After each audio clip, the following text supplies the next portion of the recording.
Unpacking number 6, Why Your Church Loves Africa Missions, and the $50 Ask. If the people in the seats can't see the receipts, they're not partners, they're customers. In the last 2 weeks, I got word of 3 different leaders in 3 different ministries, not connected, not in the same circles, not friends, all announcing big trips to Africa as a mission journey. Then last night, I sat in a service at a church in Goodyear, Arizona. A man went on stage and celebrated paying off $4 million on a building. Then the pivot came fast. We need money to go into new and unreached areas. And the pastor encouraged every person in the room to give $50 a head per month. I did the math quietly. If there are about 2,000 congregants, that ask is $100,000 per month, $1.2 million per year. That's not a little seed. That's a recurring revenue line, and if even 20% of that base is carried by one industry, either because 20% of the room works in one sector or because one sector disproportionately funds the budget, you're talking about roughly $20,000 per month, $24,000 per year, from one slice of the community. So here's the question I want regular people in pews to start asking. When leaders make an emotional ask, what incentives are sitting behind it? And where is the money actually going?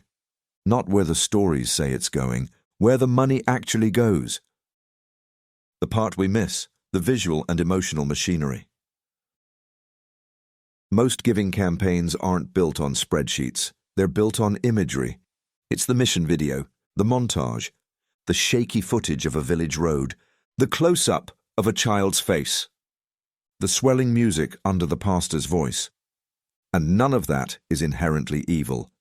But it's not neutral either. Matthew 6:1-4. Because the medium becomes its own argument. Distance starts to feel like holiness. The farther away it is, the more spiritual it sounds. Africa carries a mystique that our South Side apartment complex doesn't. Aesthetic becomes evidence. If the video moved you, the work must be legitimate. Emotion replaces accounting. You're asked to feel first and trust later. The story becomes the product, not outcomes, not receipts, not long-term local health. The story. Here's the gut check. Have you ever been to the poor parts of your own town? Not driven through, actually been there, talked with people, served, learned names, stayed long enough to be inconvenienced. Luke 10:25-37. Because if you haven't, the Africa montage can become a spiritual shortcut. It lets you feel like you touched poverty without touching anything that requires sustained local relationships and measurable responsibility. And I'm going to press this with something personal. There's a woman in my small group who works here in the United States, focusing on sex-trafficked children and abused minors. They are understaffed and under-resourced. Not in theory, in real life. Every week, James 1:27.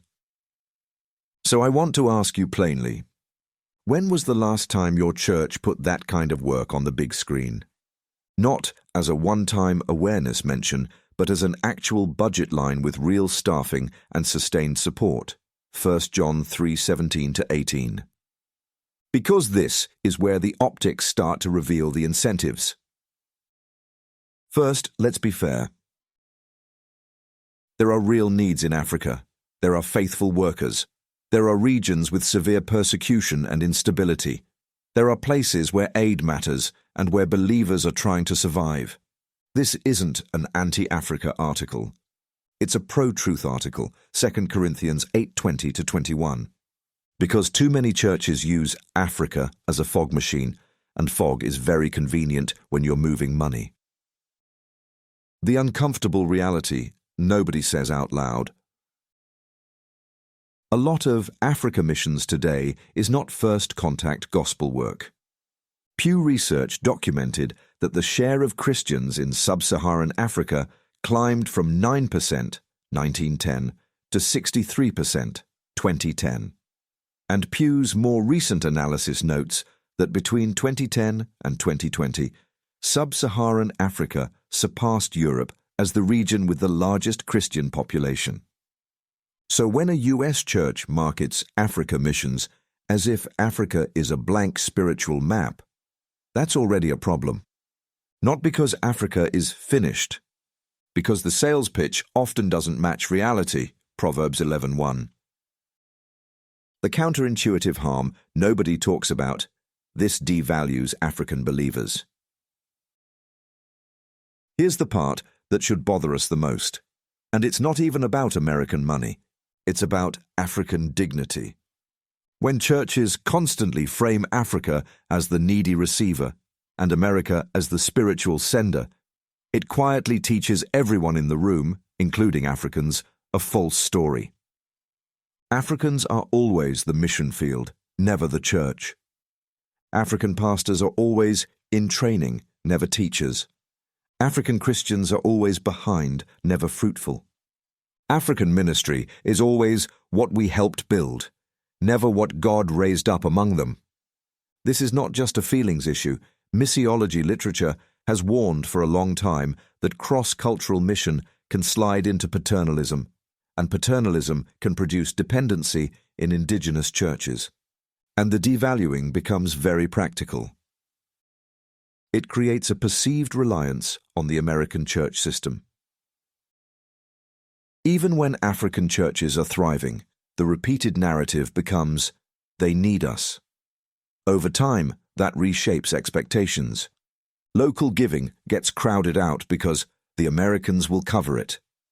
Local leadership gets weakened because money often comes with methods, preferences, and control.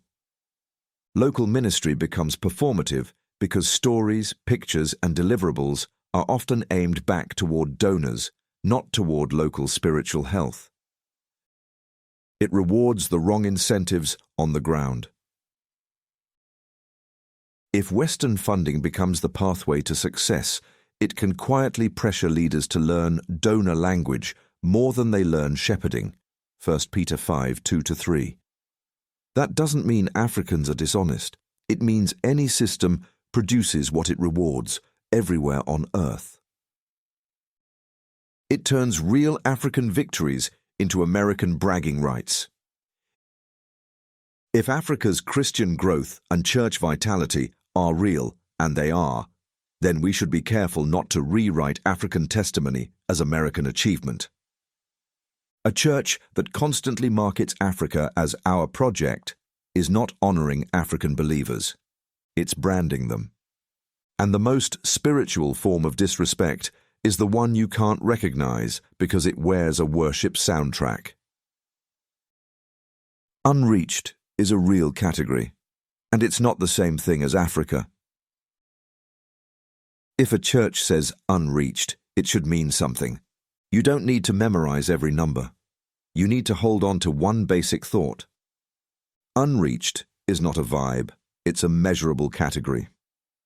Joshua Project publicly tracks unreached people groups and provides current totals. So if a church is going to use the word, they should also be willing to answer, which people group, which language, which region, which long-term workers, what's the plan after the Americans fly home? Luke 14:28. If they can't answer that, unreached is being used like a spell, not a strategy.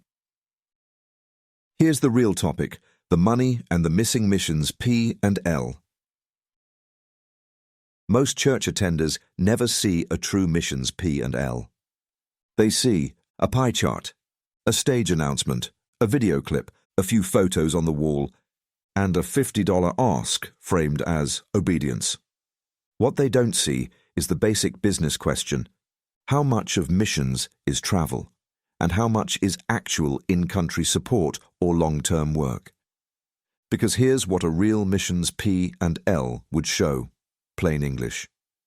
Airfare, hotels, meals, vans, visas, vaccines, team fees. How much money stayed in the US? Administration, planning, media production. How much money actually reached the field?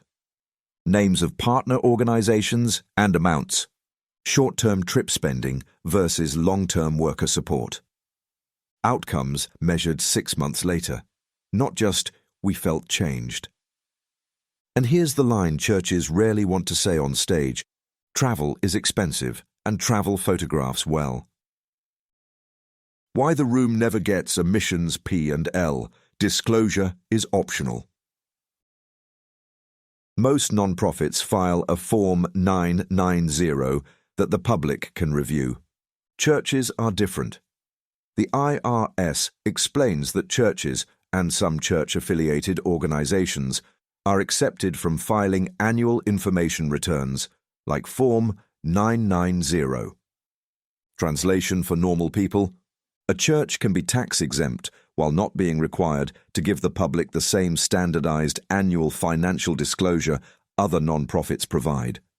So if a church is transparent, it's usually voluntary. It's a leadership choice. And when transparency is voluntary, optics tend to beat accountability.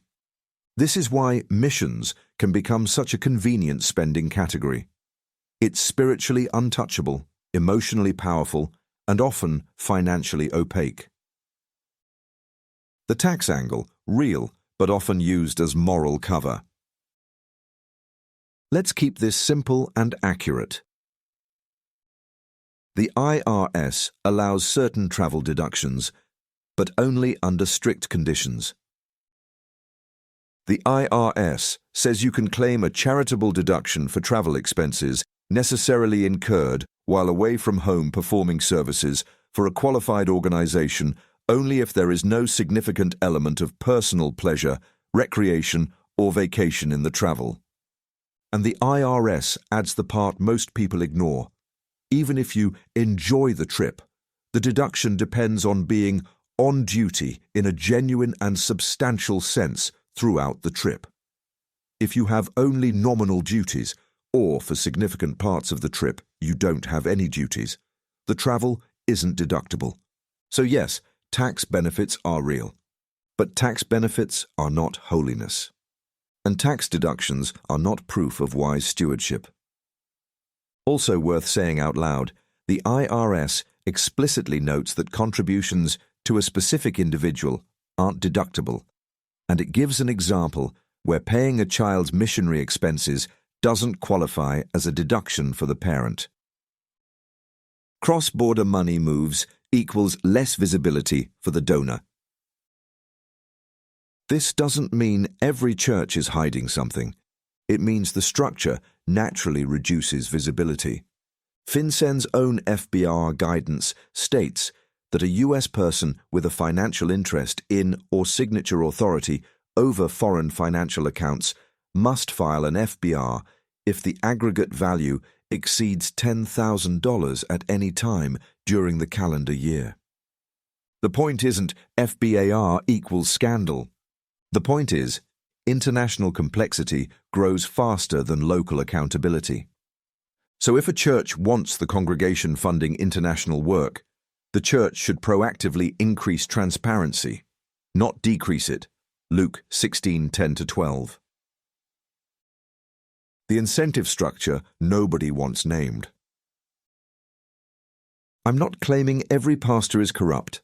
I'm saying the system rewards certain behaviors. Why pastors and leaders like international missions trips? It builds credibility. I just got back from Africa. It produces sermon content and emotional stories.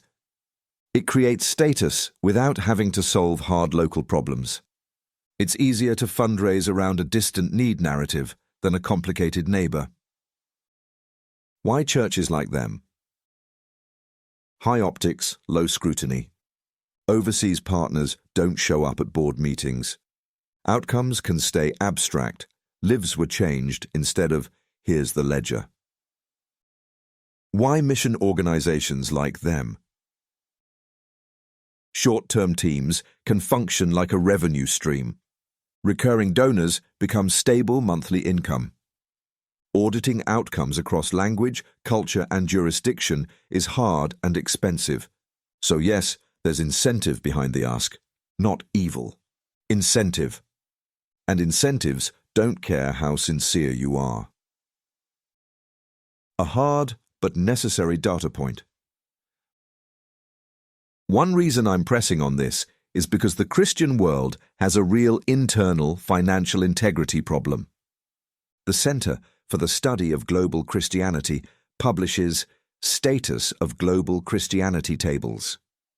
In their 2024 table, ecclesiastical crime is listed as $67 billion 2023 and $86 billion 2024. And the table itself explains these are model-based estimates derived from their methodology and sources.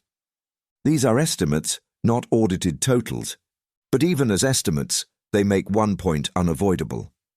If internal controls are weak, sending money into low-visibility channels is exactly where waste thrives. So the answer to that isn't stop asking questions. The answer is tighten stewardship until it's clean. Proverbs 27:23-24. The $50 ask isn't small, it's scalable. When a leader says just $50 a month, it feels like a personal devotion moment. But at scale, it becomes predictable, recurring revenue, with enormous flexibility, under low public disclosure pressure, fueled by emotion and moral framing. That's why it works. And that's why it's dangerous. Because if the church can't tell you where the dollars go, then missions becomes a branding tool, not a sacred trust. What Scripture actually pushes us toward. God is not allergic to questions. He's allergic to crooked scales. Proverbs 11:1. We are told to do what is honorable not only in the Lord's sight, but also in the sight of man. 2 Corinthians 8:20-21. We're warned about leaders who lord it over the flock. 1 Peter 5:2-3. We're commanded to care for the vulnerable in a real, tangible way. James 1:27. We're told love isn't words, it's provision and truth in action. 1 John 3:17-18. We're warned that religious acts can be performed for public approval. Matthew 6:1-4. And when money was being mishandled in the early community, the apostles didn't call transparency rebellion. They structured accountability so trust wouldn't be weaponized. Acts 6:1-4. So no, asking for receipts isn't rebellion. It's basic biblical integrity. What you should ask your church for, and why this is not rebellion. If your church wants you to fund unreached areas, ask for a simple, one-page missions P&L that answers total missions spending last fiscal year. $______. Short-term trips, all in, $______. Long-term workers supported, $______. Direct in-country support to partners, $______. Admin/processing/media/fees, $______.